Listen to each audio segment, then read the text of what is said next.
আপনাদেরকে প্রথমে একটা সুসংবাদ দিচ্ছি, সেটা হচ্ছে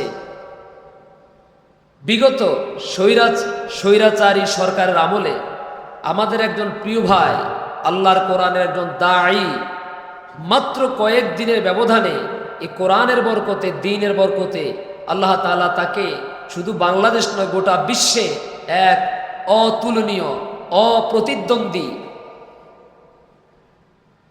জনপ্রিয়তা দান করেছেন। আমাদের সকলের প্রিয় কোরআনের খাদেম, দ্বীনের খাদেম ডক্টর মিজানুর রহমান আল আজহারি মাগরিবের নামাজের একটু পূর্বেই বাংলাদেশে এসেছেন। আলহামদুলিল্লাহ।